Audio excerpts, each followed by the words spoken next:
la dooli dooli yéena ko Sénégal d'accord jigéen ñi ñoo yor réew mi. si lëkkaloo rajo Afia FM ak waa FAFS maanaam fédération des associations féminines du Sénégal gunge jigéen ñi ba ñu am taxawaay bu mucc ayib si seen wàllu wér-gu-yaramu sëy di santé de la reproduction mu bañ a gàllankoor benn yoon seen yëngu-yëngu koom moo waral FAFS lëkkaloo ak rajo Afia FM di leen dégtal bu ñeenti waxtu jotee jàpp juróomi waxtu ci ngoon émission bu leen ciy gindi waa FAFS ànd ak rajo Afia FM di leen xaar ci samedi ji lépp jëm ci jigéen taxaw mën a demal boppam soo ci bëggee bokk bu mu jokkoo bi mooy 88 628 05 05 Fafta daal yaa ngi bay sa wax.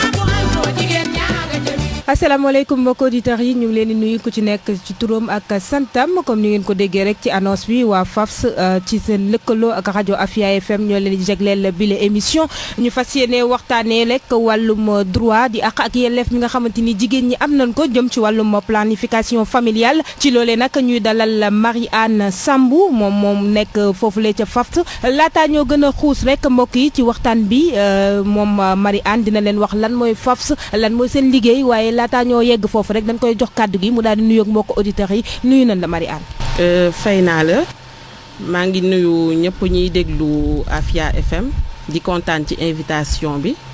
ndax dinañu permettre ñu mën a gindi jigéen ñi ci bëri par rapport ak seeni droit ak yooyu. waaw am na solo bu baax a baax Anne Sambou comme ni ma ko doon waxee rek sànq bëggoon nañu nga gindi ñu tuuti laataa ñoo gën a xuus si waxtaan bi jëm ci wàllum droit yi nga xamante ni jigéen ñi am nañ ko jëm ci wàllum planification familiale lan mooy FAFS d'abord. waaw FAFS fédération la comme ni ñu ko waxee fédération de plusieurs associations de femmes yi nga xam ne dañuy yëngu ci koom-koomu jigéen di yëngu ci lépp loo xamante ne day defar jigéen jàppale ko ci avancement wam ak yooyu. bon mun naa ne FAFS ñi ko créé woon sax léegi ay mag lañu ndax buñ koy créé ñoom ñu ngi ciy tudd ay ñoom maam Annette Mbaye Derneville laa ci kii. ñoom Caroline Faye ak yooyu dem si yàlla si. ak jigéen yu bëri yoo xamante ne dañu bëggoon xeex ci Sénégal lépp luy droit wu jigéen lépp loo xam ne dafay jëmale jigéen kanam. moo taxoon ñu créé FAFS nga xam ne day doon lëkkaloowu ay association yu ndaw a ndaw a ndaw ñu boole ko def ko benn fédération bu mag parce que comme ni ñu koy waxee booloo mooy doole. looloo taxoon ñoom ñu créé ko pour mun a gën a mun a kaas seeni droit gën a mun a fajal seen bopp seeni soxla ak yooyu. looloo tax FAFS juddu woon. dañuy yëngu nag ci lu bëri. dañuy yëngu ci wàllum santé dañuy yëngu ci wàllum éducation dañuy yëngu ci wàllum lépp luy jëmale daal jigéen kanam ak njaboot bi moom lañ ciy yëngu bu baax waaw. bu nee planification familiale daanaka jigéen ñu bëri xam nañ lan mooy planification familiale. waaye mu mel ni comme niñ ci jigéen ñi ñëpp waroon a mën a sóoboo ngir rek gën a sore leen njur gi. dafa des bu baax a baax mu mel ni jigéen ñooñu danoo xamul seeni droit jëm ci wàll bi wala lan la Anne-Marie. waaw xam nga ñëpp mun naa ne presque jigéen ñi dégg nañu luy planification familiale. mais soo xoolee ñi ci bëri toujours ñu ngi xaar ndigalu seen borom kër. wala góor pour ñu mun koo def xamuñu ne que ñoom am nañu droit bi parce que soo xoolee ci ay convention yi nga xamante ne état yu bëri dañ ko signé ratifié ko dafa am wàllum santé de la reproduction. droit à la planification familiale daf ci bokk. wérgu yaramu jigéen pàcc boobu daf ci bokk bu baax a baax a baax ba nga xamante ne dañ ko signé mu doon loo xamante ne droit la ci ñoom. jigéen bu ci nekk am nga sañ-sañu ne man kat bëgg naa sorel sama njur ngir mun a liggéey ngir sama wérgu yaram ngir lu bëri loo xamante ne jur bu bëri bi daf lay day doon ay gàllankoor ci yow ba nga xamante ne war nga mën a am sañ-sañu dem ci docteur ci kaw nga xam naka la tëree planification xam lan lay signifier xam planification lan la mën a indil xam planification lan la mën a yokk ci sa dund ba nga mën a kii. Marie-Anne foofu nañuy ñëw. ñu bëggoon nag nga dellu si waat tuuti ci lan mooy njëriñu planification yaa ngi koy wax sànq wàllum gàllankoor. ak yan gàllankoor la mën a jural jigéen ji nga xamante ni espacé wul ay naissance doomam. maanaam sorelewul njuram. waaw xam nga planification suñ koy définir day nekk ay façon yi nga xamante ne wala ñu ne ay jumtukaay yi nga xamante ne jigéen da koy utiliser wala góor pour mën a sorel njur ne man kat période bii laa bëgg a am doom période bii ba période bii bëgg naa ci am doom nga xool naka ngay planifier comme ni ñu koy waxee planifier mooy maanaam def sa calendrier su la neexee mun nañ ko tënkee noonu def sa calendrier ne man kat su ma tollee ci âge bii laa bëgg a am doom ba âge bii bëgg naa sama doom yi ñu sorante ci ñaari at su la neexee ñetti at ça dépend ci yow couple bi naka ngeen ko bëggee ba nga xamante ne dina la permettre yow su nekkee kuy liggéey nga du la indil gàllankoor ci sa liggéey parce que soo ko seetee jigéen yu bëri entreprise yu bëri du ñu bëgg di jël jigéen yi ndax dañu naan tout le temps ñu ngi ëmb ñu ngi wasin congé maternité yeeg congé yeeg yu bëri yeeg genre léegi de ce fait soo planifier sa naissance su ay doom mun na la permettre xëy na gàllankoor boobu du bëri mais tamit santé xale baa ngi ci santé xale yi parce que nef comme ni ñu koy waxee day tax ba doo mën a éduquer say doom nu mu waree njaboot bi du ñu mën a am wér-gu-yaram gi wax ci ñoom parce que yow mi jigéen soo wasinee wér-gu-yaram bi wax ci yow amaguloo ko nga bëgg a ëmbaat bëgg a wasinaat yow rek en tant que jigéen doo am wér-gu-yaram ñu ne deetawaay sa doom doo ko mën a toppatoo ni mu waree li wax ci sa doom doo ko def de ce fait loolu moo tax planification dafay tax yow nga mën a am wér-gu-yaram sa doom mën a am wér-gu-yaram nga mën a am sa activité génératrice de revenu mais tamit soo xoolee ba xool tamit day yaxanal poosu borom kër yi parce que tamit feebar gu bëri géeg jóg wasin biir ak wasin ak ngénte géeg yooyu tamit dina wàññi xaw a wàññeeku tuuti ba xam parce que soo planifié wee di nga xam ne man telle période kat dinaa def yàlla ji mun na maa jàppale ma am ci njaboot am doom chaque 2 ans su la neexee chaque 3 ans de ce fait day doon loo xamante ne danga koy mën a programmer daal ci sa dund. Marie-Anne rax si dolli mortalité maternelle yi bari na lool te planification familiale dina mën a tax ba ñu mooy tondiku loolu bu baax li nga wax dama koy dëggal bu baax parce que mortalité maternelle et infantile mu ngi ci biir alors soo xoolee mortalité mère bi may wax wala enfant bi sa yaram soo da ngay xool jigéen bu ëmb ba wasin sa yaram transformation yi ci nekk yëpp soo wasinee jëluloo temps wu defaraat sa yaram defaruwaat ba pour mën a jëlaat beneen biir loolu yëpp mën na indi ay gàllankoor ci sa biir yaram ba nga xamante ne ñaanuñu ko yàlla musiba bu nekk mën na la cee dal sooy mucc xam nga léegi de ce fait planification bi méthode yi nga xamante ne moom ngay utiliser pour planifier wu mën na la permettre bon ba nga xamante ne yooyu yëpp daal yàlla mën na la ci suturaal ba du la ci fekk Marie-Anne yaa ngi koy wax sànq méthode yi méthode contraceptive yi mais méthode yooyu mën nañ jàpp ne c'est fiable à 100% parce que yenn saa yi nga dégg benn jigéen bu la ne man de maa ngi doon jël pilule bi waaye lii grossesse daf ma see dab xaw ma nag loolu nan la demee ñoom la si sàggante bi ñoom la ci lan la non mun naa ne xëy na man docteur yi sax xëy na ñoo ma ciy gën a mën a xarañ mais defe naa méthode 100% moom defe naa amul fenn waaw méthode boo xamante ne c'est fiable à 100% amul fenn defe naa loolu suñu borom rek ko moom 100% bon dañuy sabablu rek quoi dañuy sabablu yàlla ji moom mooy kii am na ñoo xam ne sax dañuy planifier wu te du tee njaboot su naree ñëw kenn mënu ci dara mais dañuy sabablu rek parce que mun naa ne loo xamante ne saytu nañ ko bon loolu mun nañ ne ay 1% la sur plusieurs yoo xamante ne jàll nañu sans problème bon moom loolu rek la mais amul méthode boo xamante ne c'est fiable à 100% loolu moom defe naa même docteur yi sax garantiruñu ko donc je ne pense pas. Afia FM Afia askan wi moo ko tax a jóg. mbokki auditeurs yi di leen fàttali ne yéen a ngi seen rajo Afia FM ci émission bi nga xamante ni waa FAFS si seen lëkkaloo ak rajo bi ñoo koy amal. ñuy waxtaanee wàllum droit di àq bi nga xamante ni ak yelleef jigéen ñi am nañ ko jëm ci wàllum planification familiale. yaa ngi koy wax sànq Marie-Anne mu mel ni am na borom kër yoo xamante ni dañ naan ñett sama jabar du planifier. sama jabar du def planning mu mel ni ñoom tamit danoo manqué li ñuy wax sensibilisation kenn yeewu leen jëm ci ci wàllu woowule yan jéego yéen ngeen teg ngir jëm ci wàllu woowu. voilà soo xoolee projet bi ñu nekk ak consortium boobu nga xam ne mooy consortium des inégalités benn association des inégalités la boo xamante ne day yëngu ci lépp li nga xamante ne comme ni mu ko tuddee inégalité la envers l'être humain. mais particulièrement ci wàllum jigéen. looloo leen gën a tax a yëngu ba nga xamante ne bu ñuy def formation bi dañu jël ay matuwaay yoo xamante ne en général soo si jaaree mooy sensibilisation. jéem a waxtaan ak nit yi xamal leen gindi leen ci yenn yi parce que nit ki li mu bañ rek daf koo xamul. mais soo ko expliqué wee moom lan loraange yi ci soxna si mën a jël. ñi si njaboot bi mën a jël moom ci boppam coono jëm ci mën a daj xëy na soo ko expliqué ba mu leer dina mën a comprendre ba nga xamante ne moom ci boppam moo naan jabar ji demal nga planifié wu wala mu ànd ak moom ñu dem ci docteur bi mu expliqué leen ba ñu mën a planifié wu mais c'est que par yenn saa yi Sénégal li metti mooy nit ki soo nee planification rek ñu ne non da nga bëgg a limiter njur bi alors que c'est diamétralement opposé bokkuñu sax limitation ak planification moom dañoo bokkuñu benn yoon léegi nag il faut waxtaan rek parce que nit ki tam lu mu bëggul mënoo ko forcer il faut waxtaan ak jigéen ñi bu baax ba ñu xam seeni droit nag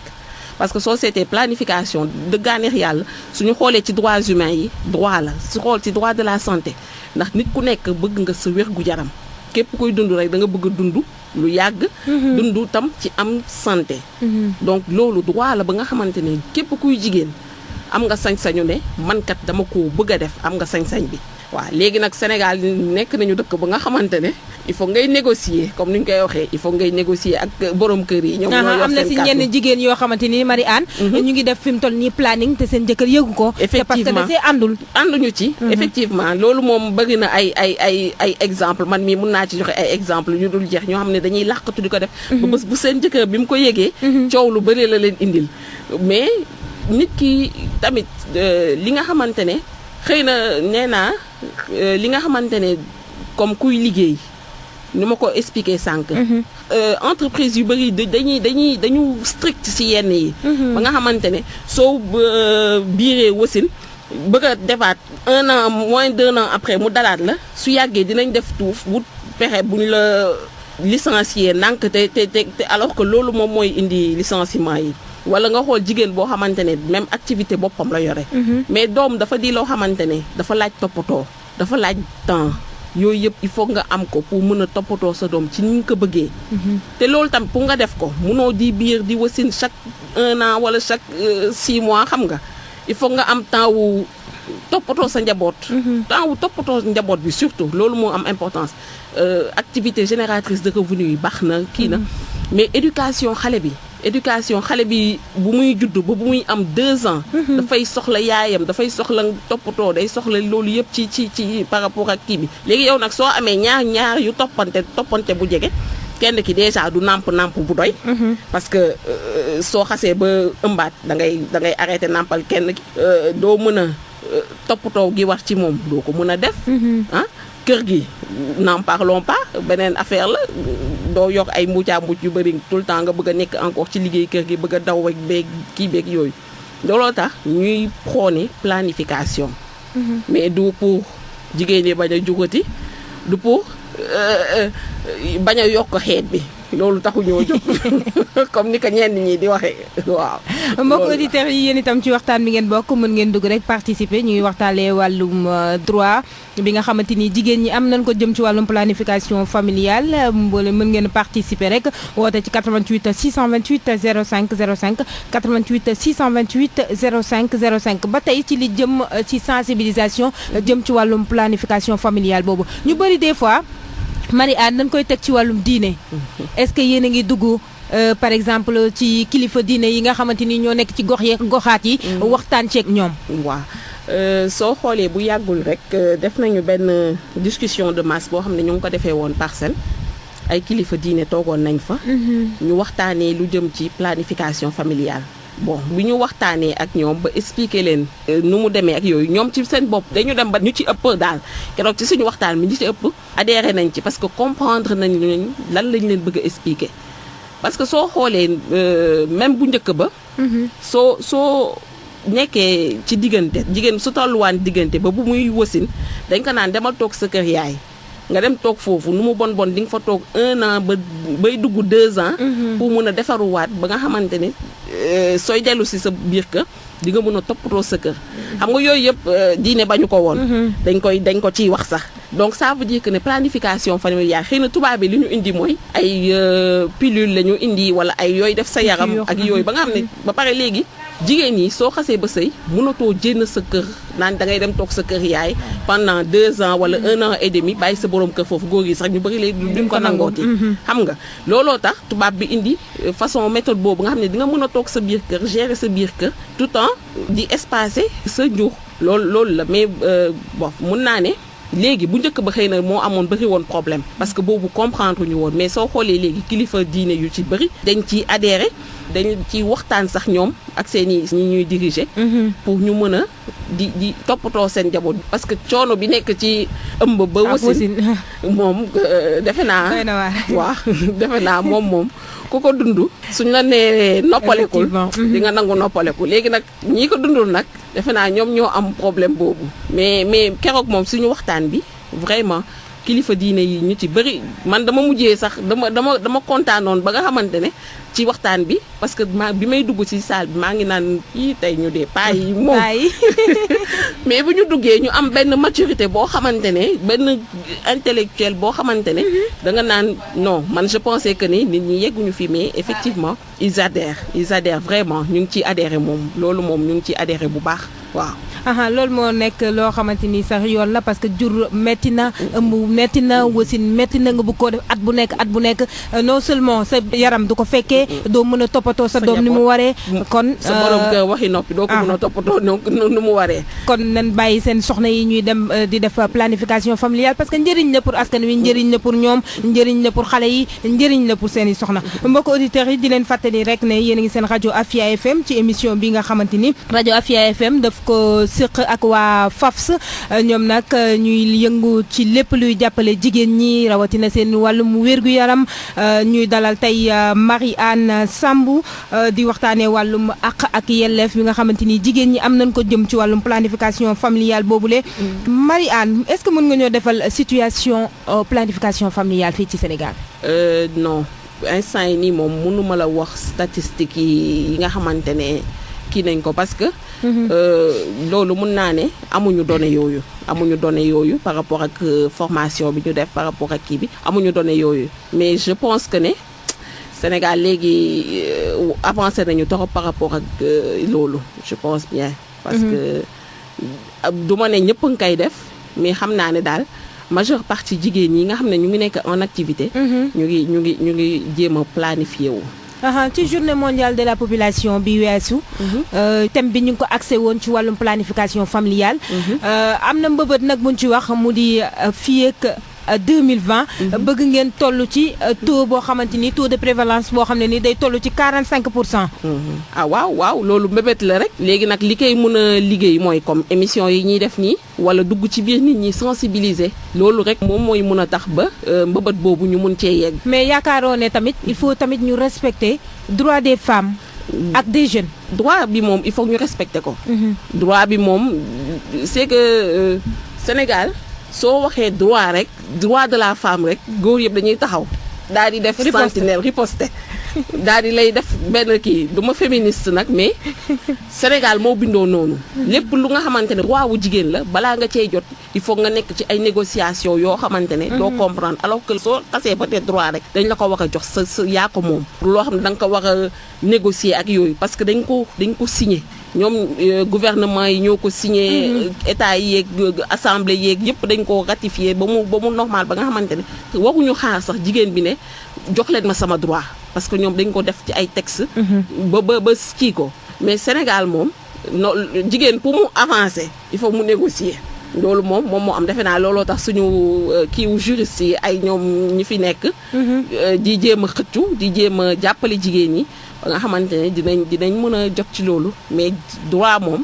du loo xamante ne wax nga ko négocier wala wax nga ko kii sa droit la léegi nag yow yaay xool sa droit boobu naka nga koy utiliser wee à bon escient ou bien à mauvais parce que tamit du ma ne sama droit la rek que dama ci wax a ëppal.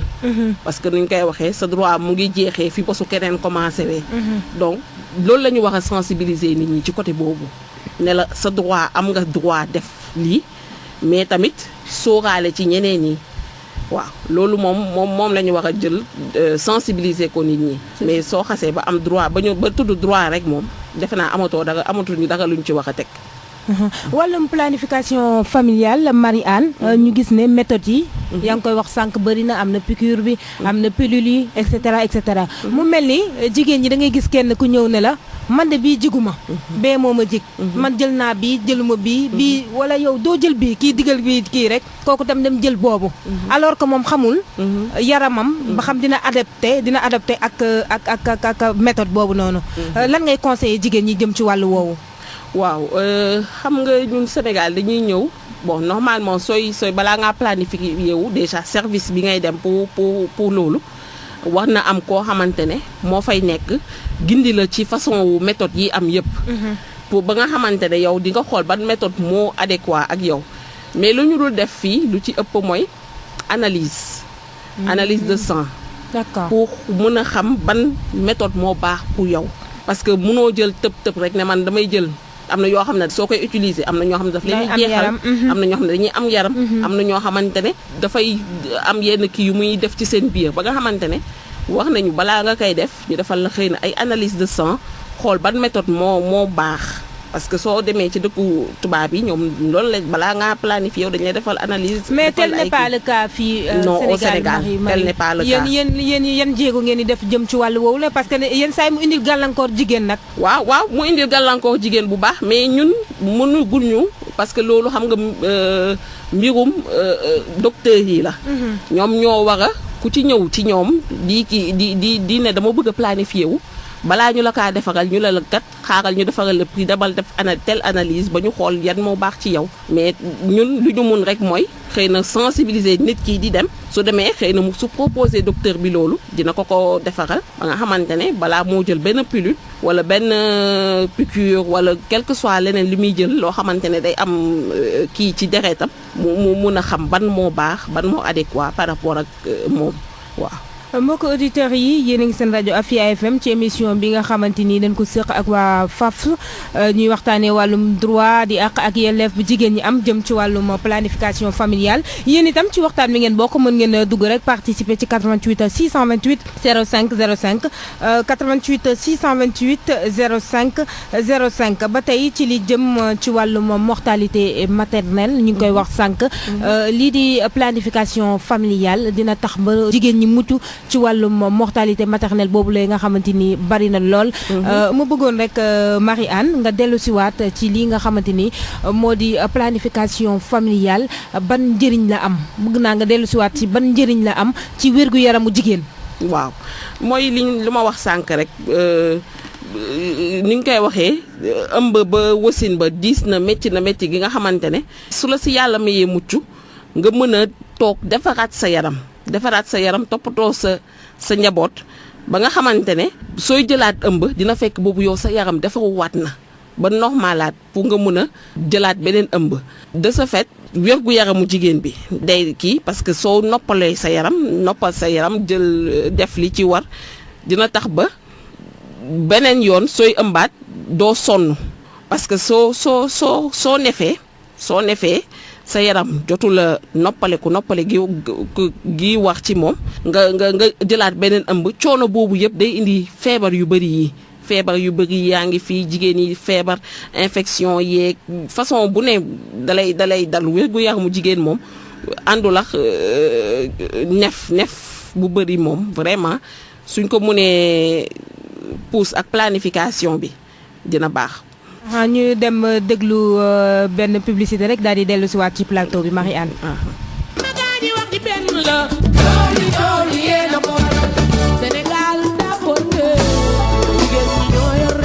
si lëkkaloo rajo Afia FM ak waa FAFS maanaam fédération des associations féminines du Sénégal gunge jigéen ñi ba ñu am taxawaay bu mucc ayib si seen wàllu wér-gu-yaramu sëy di santé de la reproduction mu bañ a gàllankoor benn yoon seen yëngu-yëngu koom moo waral FAFS lëkkaloo ak rajo Afia FM di leen dégtal bu ñeenti waxtu jotee jàpp juróomi waxtu ci ngoon émission bu leen ciy gindi waa FAFS ànd ak rajo Afia FM di leen xaar ci samedi ji lépp jëm ci jigéen taxaw mën a demal boppam soo ci bëggee bokk bu mu jokkoo bi mooy 88 628 05 05 FAFS daal yaa ngi bay sa waar. mbokk yi dellu si waat nañ ci émission bi nga xamante ni rajo Afia FM ci lëkkaloom ak FAFS ñoo leen koy may ñuy waxtaanee wàllum droit bi jigéen ñi am jëm ci wàllum planification familiale. Marianne mën nañ xam ba xam FAFS nguur gi mi ngi leen di jàppale jëm ci xeex bu nga xamante ni yéen a koy amal ngir jàppale jigéen ñi ñëpp xam nañ ne jigéen dafa am solo lool ci réew. xam nga FAFS moom organisation non gouvernementale la. waaw de ce fait bon ñun majeure partie ci aide yu ñuy am wala ci kii yu ñuy am ci yenn projet yi nga xam ne ñu ngi koy jëlee ci yenn kii comme consortium bi nga xamante ne moom la ñuy liggéeyal consortium des inégalités ak yenn ONG yeeg yenn kii yi nga xam ne ñoom la ñuy lëkkaloonteel ñoom la ñu amal en partenariat. mais sinon moom ak gouvernement bi moom amuñu kii waaw. Afia FM ci juróom-ñeent fukk ak ñett bu tomb neen. yaa ngi koy wax ay partenaires ngeen di liggéeyal ay ONG mën nañ xam actuellement ci ban projet ngeen nekk. waaw projet bii mooy pour l'autonomisation de la femme la. en passant par le droit à la santé reproductive et sexuelle la. mais pour l'autonomisation de la femme moom la ñu nekk projet bi moom la ñu nekk tolloogum ak consortium bi parce que ñoom soo xoolee seen association bi mu ngi tudd association institut des inégalités xam nga inégalité moom suñ ko waxee rek mooy xeex lépp li nga xamante ne nit ñi tolloowuñu voilà ñoom ci loolu la ñuy yëngu donc lépp li nga xamante ne day tax ba inégalité am ci diggante góor ak jigéen wala ci diggante nit ak nit ñoom projet yooyu la ñuy kii mais c'est surtout axé sur la santé ci li ñuy gën a liggéey ak ñoom santé reproductive santé oculaire def nañ fi benn projet ak ñoom santé oculaire bon pour l'instant si loolu la ñu tolloogum ak ñoom parce que projet bu bees la ñu ngi soog a lëkkaloo ak ñoom ak yooyu mais sinon société FAFS bu mu nekkee ba léegi liggéey na fi projet sur l'éducation des filles liggéey na ko fi ak ñoom ANCS fii Sénégal jot nañu liggéey ak ñoom par rapport ak sida beeg yooyu liggéey nañu ak ñoom pendant des années pour sensibiliser toujours FAFS moom mu ngi ci cadre sensibilisation ci loolu la ñuy gën a yëngu sensibiliser comment sensibiliser les femmes les jeunes pour que ñu mën a avancer ci seen dund parce que yooyu yëpp wérgu yaram ak leneen soo ko amulee doo mën a avancer ci sa dund moo tax toujours ñun ci côté boobu la ñu nekkee quand il s'agit de l'éducation des filles ñu ngi sensibiliser parents yi par rapport à ça quand il s'agit de la santé comme bi santé reproductive ñu ngi ciy sensibiliser ñun daal soo xoolee suñu meilleur atout mooy sensibilisation la ñuy gën a def sensibiliser les gens ci lépp ba nga xamante ne dina permettre jigéen bi mën a sukkaliku am autonomisation wam par rapport ak dundam par rapport ak lépp loolu la FAFS di gën a yëngatu. mu doon lu am solo Marianne parce que boo koy xool jigéen ñi ak ndaw ñi soxla nañ bu baax a baax wàllum sensibilisation comme ni nga ko waxee jëm ci wàllum wér-gu-yaram jëm ci wàllum santé de la reproduction santé sexuelle yooyu noonu mu doon liggéey bu am solo la boo xamante ni FAFS ñu ngi koy def ñu leen ñuy féliciter bu baax a baax jëm ci loolu li ñu dese si waxtu daanaka bariwul rek dañ lay bàyyi rek nga daal di wax sa dernier mot. waaw di ñaaxaat jigéen ñi rek di leen ñaaxaat ne leen nekk planification moom seen droit la kon bokk nañ ko revendiquer mais buñ ci xuloo buñ ci xeex buñ ci merante waaw nañ ko def rek ci jekk ak teraanga waxtaan ak seeni borom kër ba nga xamante ne expliquer leen suñu déggulee ñu ànd ak ñoom ba ci docteur bi xëy na docteur bi su leen expliqué wee dinañ comprendre lan moo tax njëriñu planification am njëriñ ci ñoom. Marie doguma la waaye góor ñi tam il faut ñu approcher leen ñoom itam di leen sensibiliser bu baax a baax jëm ci wàllu wi. parce que force est de constater ñu bëri ci ñoom nanguwuñu li jëm ci wàllum planification familiale bi. yaa ngi koy wax sànq comme ni ma ko xamee comme ni nga ko xamee comme ni ko keneen ak keneen xamee ñu bëri ci jigéen ñi dañuy làqatu sax di def fa planning boobu noonu. waaw moo tax ma ne sensibilisation bi daf ciy baax par des causeries. wala des VAD xam nga visite à domicile sax moo ëpp sutura. parce que ñun dañ koy def lu bëri visite à domicile dem ci biir kër yi ci biir sutura njaboot bi nga waxtaan ak ñoom expliquer leen ñoom dinañ comprendre xam nga nit ki soo ko fekkee ci li nga mu xamul nga bëgg ci biir mbooloo nga kii ko day frustré. alors que soo ko fekkee biir këram. expliquer ko waxtaan ak moom. dina nangu comprendre li nga koy expliquer ba nga xamante ne dina ci mën a adhérer. donc loolu lay même projet bi loolu lañ ci bu ñu defee formation bi ba pare ba ñu laaj ñu naka lañ ko war a liggéeyee. loolu lañ leen wax dañ leen ne visite à domicile moo ci war a ëpp. parce que visite à domicile ca ngay mën a waxtaanee ak nit ñi ci lu bëri. waaw ba nga xamante ne ci lay mën a déglu merci. ci lay mën a déglu ci lay mën a déglu mais li nga xam ne da nga koy wax ci biir mbooloo. nit ki mën na toog mais du la déglu sax. donc il faut beaucoup de sensibilisation causerie yi entre jigéen. c'est bien beau mais beaucoup de visites à domicile dem seeti leen ci seen biir kër waxtaan ak ñoom gindi leen di nga mën a fekk foofu njaboot bi fekk fa góor bi jigéen bi mën a waxtaan ak ñoom ba nga xamante ne dootul amati réeroo ci seen biir. Marie-Anne est-ce que waa FAFS dañuy liggéey ak bàjjenu gox yi parce que bàjjenu gox yi ñoom tamit ci gox yi nga xamante ni ñooy fa ñoo ngi fay def liggéey bu am solo jëm ci wàllum wér-gu-yaram. effectivement normalement war nañu def benn projet ak ñoom. ndax keroog bu ñu demee parcelle ñoom ci seen bopp ñu koy demander pour ñu mën a liggéey ak ñoom parce que soo xoolee fii même si projet bii nii am na relais yoo xamante ne ay bàjjenu gox lañu. dañ leen ci boole projet ophtalmologique bi ma la doon wax tamit am na ñoo xam ne ay bàjjenu gox la dañ leen ci boole mais lëkkaloo bu kii nii ak bàjjenu gox yi keroog bu ñu demee parcelle rek ñoom ci seen bopp ñu koy wax ba xam naa projet bi dinañ ci dox su neexee yàlla dina am solo bu baax a baax parce que ñoom tam comme yéen rek benn la sotti si def si ndax ñoom tamit ñu ngi amal liggéey bu am solo jëm ci wàllum sensibilisation comme yéen ni ngeen koy defee effectivement loolu moom mu ngi ci projet yi su neexee yàlla dinañ liggéey ak ñoom parce que si ñoom lañu FAFS moom defe naa jigéen ñëpp ngi ci biir. jigéen ñëpp ngi ci biir ku ci nekk ak fi ngeen féete mais jigéen ñëpp ngi ci biir am na ay bàjjenu gox am na lépp ci biir association yi donc xam naa ne du ñàkk comme ni ko waa parcelle demandé wee woon dinañ liggéey ak ñoom bu baax a baax su neexee yàlla. kon jigéen ñi ñu leen di ñaax bu baax a baax ngeen daw defe ji li nga xamante ni moo di planification familiale ndax nekkul lenn lu dul seen njëriñ ndax sori leen jur yaakaar naa ni ku la koy bëggal sa jàmm la bëggal ndax ëmb metti na wasin metti na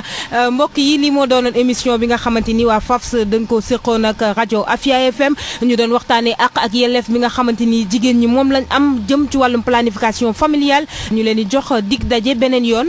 ci seen rajo Afia FM ak ñàkkul ak waa FAFS ñoom tam ñu ñëwaat indilaat ñu beneen thème boo xamante ni dina am solo lool ngeen jëriñu ci askan wi jëriñu ci ñu ngi leen di jaajëfal bu baax a baax ci teewlu bi.